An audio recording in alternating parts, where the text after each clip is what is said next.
This channel does not promote any violent, harmful, or illegal activities. All content provided by this channel is meant for an educational purpose only.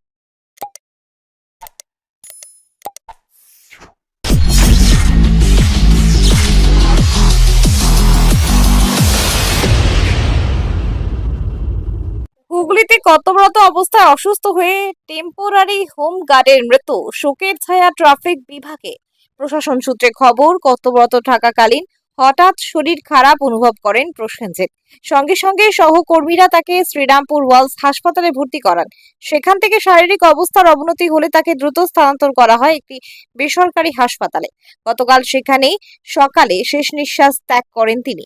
মৃত হোমগার্ডের নাম প্রসেনজিৎ জানা, বাড়ি হুগলির চাপাডাঙ্গা সোদপুর এলাকায়। চিকিৎসকদের প্রাথমিক রিপোর্ট অনুযায়ী হৃদরোগে আক্রান্ত হয়ে মৃত্যু হয়েছে তার। প্রসেনজিতের অকাল প্রয়াণে হুগলি জেলা ট্রাফিক বিভাগে নেমে এসেছে গভীর শোকের ছায়া।